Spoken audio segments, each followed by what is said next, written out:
What is going on, guys? It is Jew coming to you with another comic book review. As you can see, I'm in my vehicle doing a comic book review, which is weird. I love doing it on my computer and stuff. As of recently, if you've been on my channel, you can tell that I have lost my actual studio room due to I had to give my room up to my kid once I got custody of my child, and she took my studio room.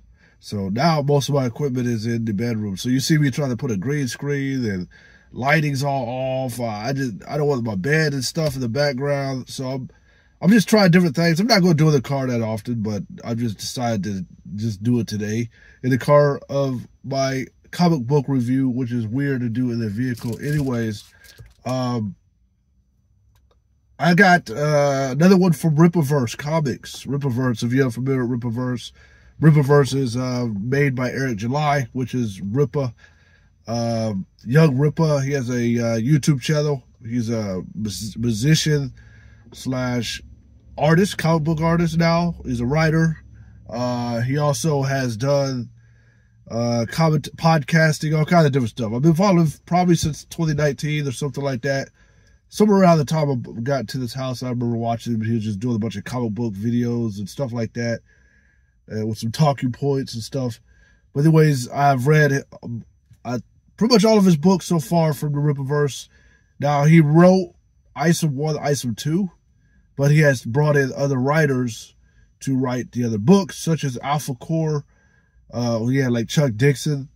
He brought the, the Salza sisters? They did Yura. I probably said that wrong. Now we have Goodyng, Kato Goodyng. He had a cameo in Isom 2, where they called him to do some cleanup work of some stuff that got burnt up or a barn or something. There was like these underworld demons. I can't remember exactly. I would have to have a touch up on that, some of these books, just to remember. But I remember seeing him, and they did weird advertising posts of him, almost like made it look like a real advertisement. And I just said, that's an interesting way to go with the comic books, with a character in such a manner that didn't seem much like a superhero, seemed more like I don't know.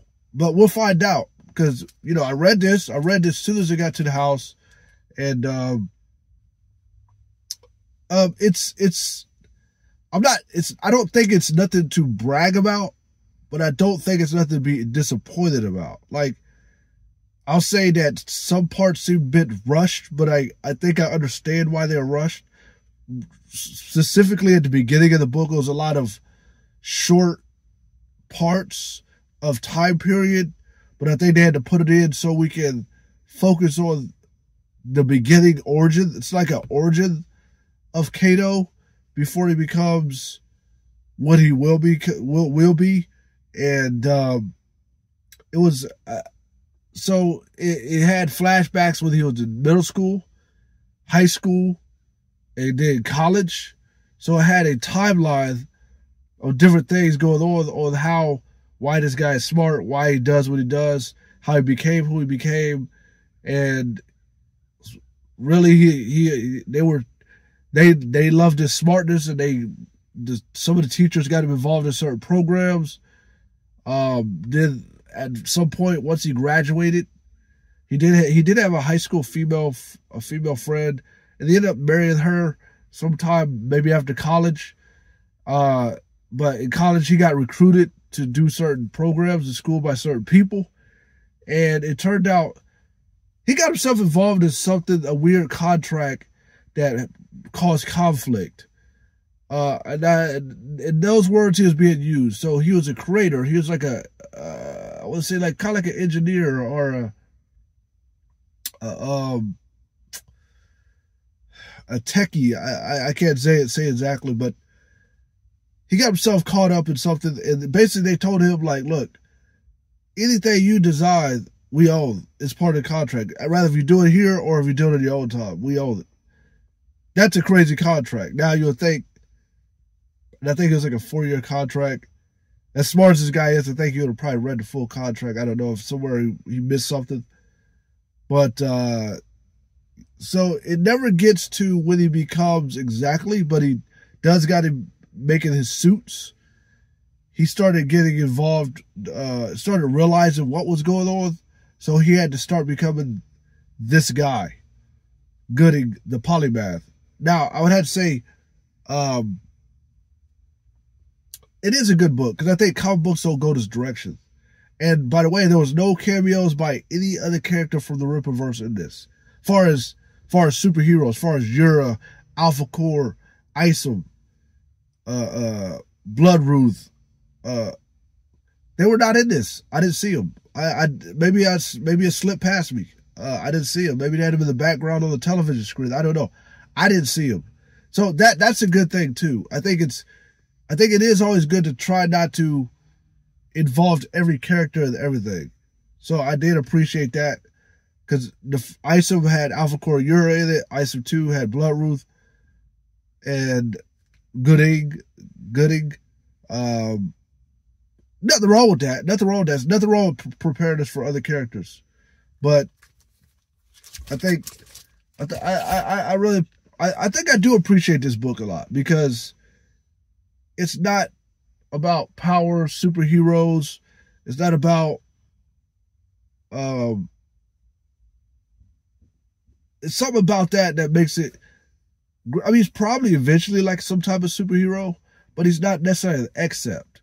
Because like in this book, it shows an Accept being created in a lab, and eventually he was unleashed, and all hell broke loose. But after that, it never really got to the high ends of what's to come. It's more of a build-up.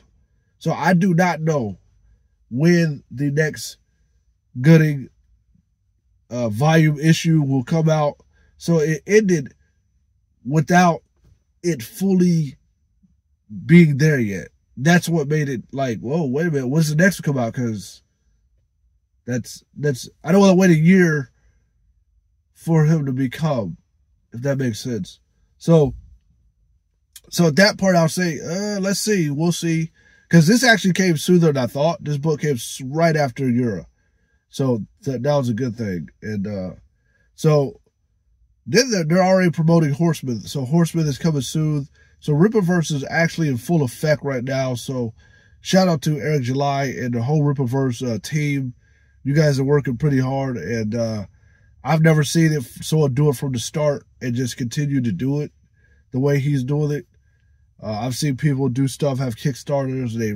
They kind of drag out for a long time, and nothing wrong with that. You got to do what you got to do, but this is actually rolling. This stuff is rolling, and the ideas, if someone has an idea, it's rolling. So, yeah. So I recommend, if you're in the Rippaverse, grab this.